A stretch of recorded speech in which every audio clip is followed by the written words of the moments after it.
இனிய ஜோதிட சொந்தங்களுக்கு நல் வணக்கங்கள்.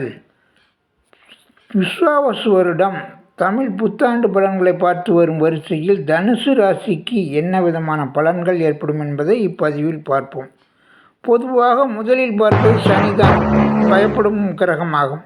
எனவே சனி உங்களுக்கு 4 அமர்ந்திருக்கிறார், 8 பாதி 4. எனவே அஷ்டம சனியாக இந்த சஞ்சாரத்தில் 2.5 ஆண்டு காலம் சஞ்சாரம் செய்ய போகிறார். இந்த வருடத்தில் உங்களுக்கு மற்ற கிரகங்களின் பலன்கள் எப்படி இருக்கிறது, சனியின் பல பாதிப்புகள் எவ்வாறு இருக்கிறது என்பதை இப்பதிவில் விளக்கமாக பார்ப்போம். அடுத்தது குரு 7 ராசியை பார்க்கிறார். எனவே ராசி பலப்படுகிறது.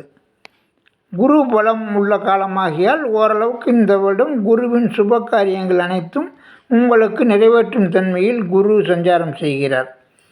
அடுத்ததாக ராகு 3 அமர்ந்து ஸ்தான பலம் பெற்று நல்ல பலன்களை கொடுக்கும் ஸ்தானம் என்பதால் அவரும் பிரம்மாண்ட யோகங்களை குருவின் பார்வை பெற்று அள்ளித்தரப்போகிறார். கேது பாக்கியஸ்தானத்தில் அமர்ந்து சூரியனின் வீடாகியால் சிறிது பாதிப்புகளை தருவார். எனினும் அவர் குரு அணி இலக்கணங்களுக்கு ராசிகளுக்கு நட்பு கிரகமாகையால் பெரிய பாதிப்புகளை அவரும் தரமாட்டார். எனவே சனி மட்டுமே அதிக பாதிப்புகளை தரும் அமைப்பை குரு எவ்வாறு கட்டுப்படுத்துகிறார், இவைகளை மீறி ராகு எவ்விதமான பிரம்மாண்ட யோகங்களை அள்ளித்தரப்போகிறார் என்பதை பதிவில் பார்ப்போம். பொதுவாக சனியை பொறுத்தவரை உங்களுக்கு 4 அமர்ந்திருக்கிறார். 4ஆம் வீடு தாய் வீடு, வாகனம், நிலப்புலன்கள், சொத்துக்கள், ஆரோக்கியம், கல்வி போன்ற பலன்களை குறிக்கும். எனவே மாணவ பருவர்களுக்கு கல்வியில் தடை தருவார், வயதானவர்களுக்கு ஆரோக்கியத்தில் பாதிப்பார் மற்றும் முயற்சி செய்வர்கள் வீடு, வாகனம், நிலப்புல வகைகளில் சிறு சிறு பிரச்சனைகளை கொடுக்கத்தான் செய்வார். அவர் பார்வை விடுமிடங்கள் ஏனென்றால் சனியின் பார்வை சர்வநாசம் என்ற ஒரு பயம் உண்டு.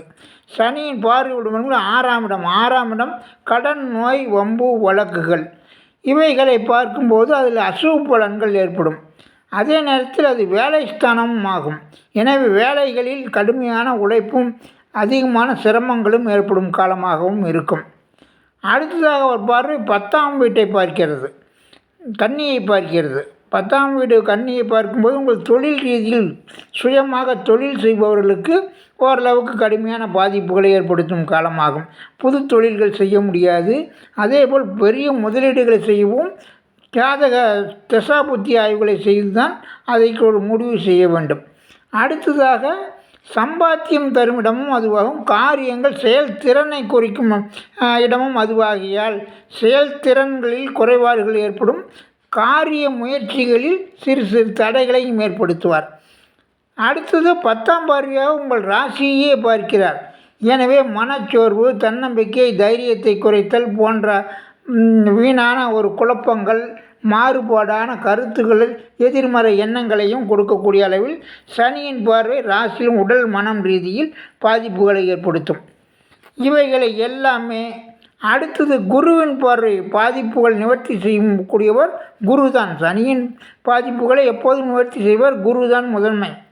அந்த ஸ்தானத்தில் அது உங்கள் ராசிநாதனாகையால் உங்கள் ராசிநாதன் குரு உங்களுக்கு குரு பலம் என்னும் சிறப்பு ஸ்தானமான 7ஆம் வீட்டில் அமர்ந்து இந்த வருடம் முழுவதும் சஞ்சாரம் செய்ய போகிறார். எனவே அவர் நேரடியாக உங்கள் ராசியை பார்ப்பதால் சனியின் பார்வையில் ஏற்படும் பாதிப்புகள் நிவர்த்தியாகும். தன்னம்பிக்கை, தைரியம், விடாமுயற்சிகளை குரு உறுதியாக உங்களுக்கு தருவார். ஏனென்றால் சனியின் பார்வை விட குருவின் பார்வை தன் வீட்டை தான் பார்க்கும் அமைப்பில் பலமாக உள்ளது. அதிலும் குரு பலம் என்னும் சிறப்பு பலம் பெற்றும் அமர்ந்திருக்கிறார். எனவே தன்னம்பிக்கை, தைரியம், உடல் ஆரோக்கியம், மன குழப்பங்கள் இவைகளை அனைத்தையும் தீர்க்கும் வகையில் குரு உங்களுக்கு செயல்படுவார். அடுத்ததாக குருவின் பார்வைகள் 11:3 பெறுகிறது. உபஜயஸ்தானம், வெற்றி ஸ்தானங்கள் என்று கூறப்படும்.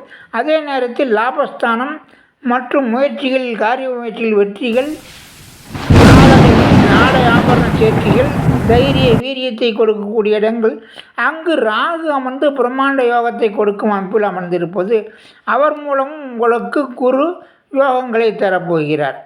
எனவே குருவின் ஸ்தானம் உங்களுக்கு பலமாகவே இருக்கிறது. ராசிநாதன் நிலை பலமாக இருக்கிறது. அடுத்தது ராகு 3 அமர்ந்து சனியின் வீட்டில் அமர்ந்திருக்கிறார். ஒரு அசுபத்தன்மை உள்ள இடம்தான். எனினும் குருவின் பார்வை பெற்று விட்டுவிடுகிறார். எனவே குருவின் பார்வைப்படும் அமைப்பு உள்ளதால் ராகு பிரம்மாண்ட யோகங்களை உங்களுக்கு அள்ளித்தரப்போகிறார். உங்கள் சுய ஜாதக ரீதியான அமைப்பு நிலைகளுக்கேற்ப படிநிலையாக யோகங்கள் அதிகமாக இருக்கும். அடுத்தது கேது 9ல் அமர்ந்து பாக்கியஸ்தானத்தை கெடுக்கிறார். தந்தை வழி உறவுகள், சொத்துக்கள் மற்றும் பாக்கியங்கள், பொது சேவைகளில் கிடைக்கும் கௌரவம், அந்தஸ்து போன்றவைகளையும் சிறு சிறு பாதிப்புகள் ஏற்படுத்த போகிறார் கேது. எனினும் அவர் நட்பாகையால் பெரிய அளவில் தீமைகளை செய்ய மாட்டார். பெரும்பாலும் பாம்புகள் நிழல் கிரகம் என்பதால் கோச்சாரத்தில் பெரிய பாதிப்புகளை தருவதாக இல்லை என்பதுதான் ஆய்வு ரீதியான உண்மையாகும். எனவே கேது ஓரளவுக்கு உங்களுக்கு பாதிப்புகளை தருவார் என்று மட்டும் எடுத்துக்கொள்ளலாம். அவருடைய திசாபுத்தியில் நடப்பவர்களுக்கு மட்டுமே இந்த பலன் கடுமையாக இருக்கும்.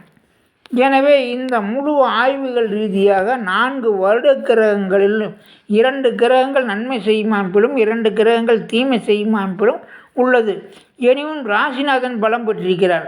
அடுத்ததாக உங்களுக்கு ராசிக்கு பலம் தரும் யோகாதிபதிகளான சூரியனும் செவ்வாயும் இந்த வருடம் எவ்வாறு சஞ்சாரம் செய்கிறார்கள் என்று பார்த்தால், சூரியனை பொறுத்தவரை பாக்கியாதிபதி, ஏன்னா பாக்கியஸ்தானம் கெட்டிருக்கிறது. அந்த ஸ்தானம் கட்டால் அந்த அதிபதியாவது நமக்கு பலமாக இருந்தால் தானே பாக்கியங்கள், நம்மளுடைய அதிர்ஷ்ட பலன்கள் முழுவதும் கிடைக்கும். எனவே சூரியனின் சஞ்சார நிலைகளை ஆராயும் போது அவரை பொறுத்தவரை ஆடி, ஆவணி, மாசி, பங்குனி தவிர மற்ற மாதங்களில் மிக பலமாக சஞ்சாரம் செய்வதால் உங்களுக்கு பாக்கிய ஸ்தானாதிபதி நல்ல பலத்துடன் இருக்கிறார். எனவே பாக்கியங்கள் முழுவதும் உங்களுக்கு ஒரு 20% கேதுவால் பாதிக்கப்பட்டாலும் 70% உங்களுக்கு நல்ல பலன்களை கிடைக்கும். அடுத்ததாக செவ்வாயின் நிலைமையை பொறுத்து பார்க்கும்போது அவர் உங்களுக்கு பூர்வ புண்ணிய ஸ்தானாதிபதி, அதிர்ஷ்டங்களை அள்ளித்தரக்கூடியவர். அவர் எங்கே இருக்கிறார் என்று சஞ்சாரம் எப்படி இருக்கிறது என்று பார்த்தால், அவரை பொறுத்தவரை கன்னி வரையிலும் ஒரு கலப்பு பலன்கள் ஏற்படும். கன்னி ராசிக்கு மேல் உச்ச வீட்டை நோக்கி சஞ்சாரம் செய்கிறார். மேலும் குருவின் பார்வையை துலாம் ராசி, விருச்சிகம் ராசி, தனுசு ராசிகளில் தொடர்ந்து பெறுகிறார். எவ்வாறென்றால் குரு அதிசாரம் பெற்று இவருடைய சஞ்சாரத்துக்கு ஏற்றாற்போல் அவரும் சஞ்சாரம் செய்து செவ்வாய்க்கு குருவின் பார்வை சிறப்பாகவே படுகிறது. எனவே உங்களுடைய பூர்வ புண்ணியஸ்தானாதிபதி செவ்வாயும் சுபத்தன்மையில் பலம் பெறுகிறார், ஸ்தான பலம் பெறுகிறார், ஆட்சி பலம் பெறுகிறார், உச்ச பலம் பெறுகிறார்.